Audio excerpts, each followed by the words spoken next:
विद्यार्थियों, पादप वृद्धि एवं परिवर्धन बाह्य एवं आंतरिक दोनों कारकों द्वारा नियंत्रित होते हैं।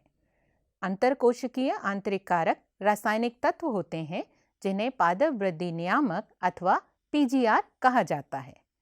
पौधे में पीजीआर के विभिन्न समूह होते हैं जो मुख्यतः 5 समूह के नाम से जाने जाते हैं। ये पीजीआर पौधे के विभिन्न हिस्सों में उत्पादित किए जाते हैं। ये विभिन्न विभेदन एवं परिवर्धन की घटनाओं को नियंत्रित करते हैं। कोई भी पीजीआर पादपों के कार्यकी पर प्रभाव डाल सकता है। इसी प्रकार से ये प्रभाव विविध प्रकार की पीजीआर से प्रकट होते हैं। ये पीजीआर सहक्रियाशील योगवाही अथवा प्रतिरोधात्मक के रूप में कार्य कर सकते हैं।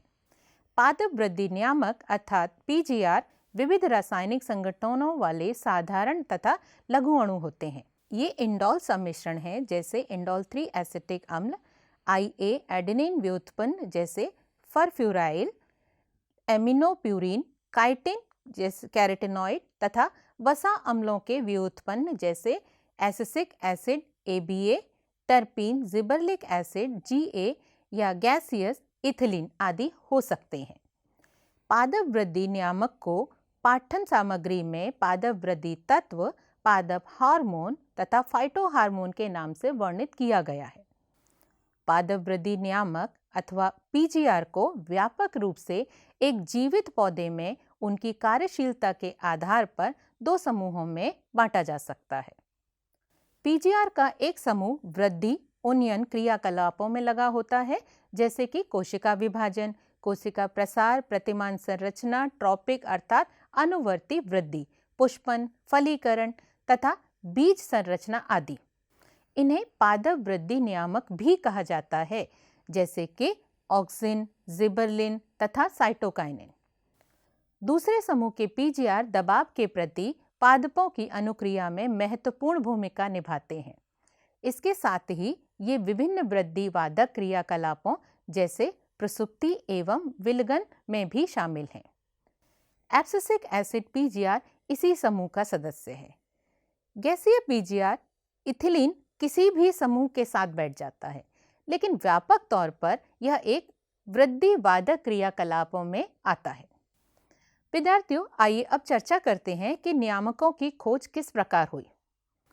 रोचक बात यह है कि पीजीआर के 5 प्रमुख समूहों में प्रत्येक की खोज मात्र एक संयोग है। इसकी शुरुआत चार्ल्स डार्विन तथा उनके पुत्र फ्रांसिस डार्विन के अवलोकन से हुई, जब उन्होंने देखा कि कनारी घास का प्रांकुर चोल, अंग्रेजी में कोलियोप्टाइल, एक पार्श्वी प्रदीपन के प्रति अनुक्रिया करता है और प्रकाश के उद्गम की तरफ वृद्धि अर्थात प्रकाशानुवर्तन करता है। प्रयोगों की एक लंबी श्रृंखला के पश्चात यह निष्कर्ष निकाला गया कि प्रांकुर चोल की नोक संचारणीय प्रवाह की जगह है जो संपूर्ण प्रांकुर चोल के मुड़ने का कारण है। ऑक्सिन की खोज FW वेंट के द्वारा जई के अंकुर में प्रांकुर चोल शिखर से की गई। बेकेन अर्थात फूली सीडलिंग धान की पौध की बीमारी है जो रोगजनक कवक जिबर्लिया फ्यूजिकोरिया के द्वारा होती है। कुर्सोवा जापानी वैज्ञानिक ने रोग रहित धन की पौध में रोग लक्षण को बताया जब उन्हें कवक के जीवाणुहीन निस्यंदो फिल्ट्रेट के साथ उपचारित किया गया। सक्रिय तत्व की पहचान बाद में जिबरलिक अम्ल के रूप में हुई।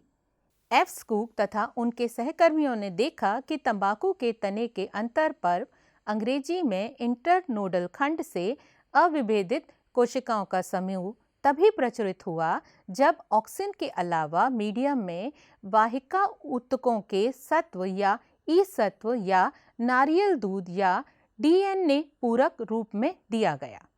मिलर एट ऑल ने 1955 में साइटोकाइनिन को बढ़ावा देने वाले इस तत्व को पहचाना और इसका क्रिस्टलीकरण किया तथा काइटिन नाम दिया। 1960 के मध्य में 3 अलग अलग वैज्ञानिकों ने स्वतंत्र रूप से 3 प्रकार के निरोधक का शुद्धिकरण एवं उसका रासायनिक स्वरूप प्रस्तुत किया। वे निरोधक B, विलगन 2 एवं डोरेमोन है। बाद में ये तीनों रासायनिक रूप से समान पाए गए। इसका नामकरण एब्सिसिक अम्ल के रूप में किया गया। H. कजिन्स ने 1910 में यह सुनिश्चित किया कि पके हुए संतरों से निकाला हुआ एक वाष्पशील तत्व पास में रखे हुए बिना पके हुए केलों को शीघ्रता से पकाता है। बाद में यह वाष्पशील तत्व एथिलीन के नाम से जाना गया, जो एक गैसीय पीजीआर है। आइए अब हम इन 5 तरह के पीजीआर के कायकीय प्रभाव की चर्चा करते हैं। ऑक्सिन, जिसका ग्रीक शब्द ऑक्सेन है, सर्वप्रथम मनुष्य के मूत्र से निकाला गया।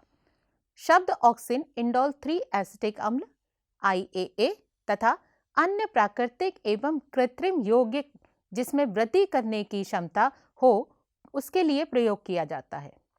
ये प्राय तने एवं मूल के बढ़ते हुए शिखर पर बनते हैं तथा वहां से क्रियाशीलता वाले भाग में चले जाते हैं। ऑक्सिन जैसे IAA एवं इंडोल ब्यूटरिक अम्ल पौधे से निकाला गया। NAA नैप्थेलिन एसिटिक अम्ल तथा 2,4-D 2,4-डाइक्लोरोफिनॉक्सी एसिटिक अम्ल कृत्रिम ऑक्सिन है। ऑक्सिन के उपयोग का एक विस्तृत दायरा है और ये बागवानी एवं खेती में प्रयोग किए गए हैं। ये तनों की कटिंग, कलमों से जड़ फूटने, रूटिंग में सहायता करते हैं, जो पादप प्रवर्धन में व्यापकता से इस्तेमाल होती हैं। ऑक्सिन पुष्पन को बढ़ावा देते हैं। उच्च पादपों में वृद्धि करती अग्रस्त कलिका पार्श्व कक्षस्थ कलियों की वृद्धि को अवरोधित करती है, जिसे शिखाग्र प्राधान्यता अंग्रेजी में एपिकल डोमिनेंस कहते हैं। आपने बगीचों में सुंदर सुंदर बाड़ या अन्य आकृतियां देखी होंगी। आपने देखा होगा कि बगीचों में पेड़ों से ही माली पेड़ों को काट छांट कर सुंदर सुंदर प्रकार की आकृतियां बनाते हैं, जिससे कि उस बगीचे की सुंदरता अलग ही दिखाई देती है। वह काट छांट के दौरान प्ररोह शिरों को हटा देते हैं और प्ररोह शिरों को हटाने अर्थात शिर छेदन से प्राय पार्श्व कलियों की वृद्धि होती है, जिससे माली के लिए उन पेड़ों को सुंदर आकार देना संभव हो पाता है। यह बात व्यापक रूप से चाय रोपण और बाड़ बनाने हेज मेकिंग में लागू होती है। क्या आप बता सकते हैं कि क्यों? विद्यार्थियों, इंडोल 3 एसिटिक अम्ल, जिसे ऑक्सिन भी कहा जाता है, एक पीजीआर है जो आमतौर पर उपजी और जड़ों के बढ़ते हुए शिखर द्वारा उत्पन्न होता है, जहां से वे अपनी कार्यवाही के क्षेत्रों में स्थानांतरित होते हैं। यह देखा गया है कि बढ़ती अग्रस्त कलिका पार्श्व अक्षीय कली की वृद्धि को रोकती है, जिसे शिखाग्र प्राधान्यता अंग्रेजी में एपिकल डोमिनेंस कहते हैं। चूंकि एपिकल मेरिस्टेम ऑक्सिन बनने का स्थान है, यह ऑक्सिन का शारीरिक प्रभाव है, जिसके परिणाम स्वरूप शिखाग्र प्राधान्यता की घटना होती है। जब प्ररोह सिरों को हटा दिया जाता है तो आमतौर पर पार्श्व कलियों की वृद्धि होती है। इस घटना को व्यापक रूप से चाय के बागानों और हेज मेकिंग में लागू किया जाता है, क्योंकि चाय बागान और उद्योगों में चाय की प्रसंस्करण के लिए अग्रस्त कलियां हटाई जाती हैं, जिसके परिणाम स्वरूप अधिक पार्श्व कलियां, उनके भी परिणाम स्वरूप वृक्षारोपण और आगे के औद्योगिक उद्देश्य बढ़ जाते हैं। इसके साथ ही ऑक्सिन अनिषेक फलन को प्रेरित करता है, जैसे कि टमाटर में। इन्हें व्यापक रूप से शाकनाशी के रूप में उपयोग किया जाता है। 2,4-D व्यापक रूप से द्विबीजपत्री खरपतवारों का नाश कर देता है, लेकिन एक बीजपत्री परिपक्व पौधे को प्रभावित नहीं करता है। इसका उपयोग मालियों के द्वारा लॉन को तैयार करने के लिए किया जाता है। चुनिंदा शाकनाशी कुछ पौधों को मारते हैं, लेकिन दूसरों को नहीं। यह घास को मारने के बिना एक लॉन में सिंहपर्णी से छुटकारा पाने के लिए उपयोगी हो सकता है। चयनात्मक खरपतवार नाशी में एक वृद्धि हार्मोन होता है, जो खरपतवारों में बहुत तेजी से बढ़ता है और खरपतवार मर जाता है, क्योंकि खरपतवारों की व्यापक पत्तियां होती हैं घास की तुलना में। खरपतवार नाशक खरपतवारों द्वारा अधिक मात्रा में अवशोषित होते हैं।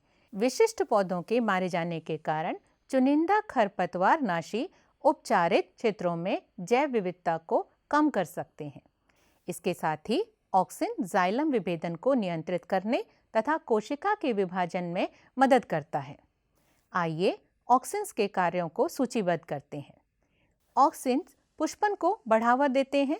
ऑक्सिन्स शिखाग्र प्राधान्यता दर्शाते हैं। ऑक्सिन्स अनिषेक फलन को प्रेरित करते हैं। ऑक्सिन्स व्यापक रूप से शाकनाशी के रूप में उपयोग किए जाते हैं।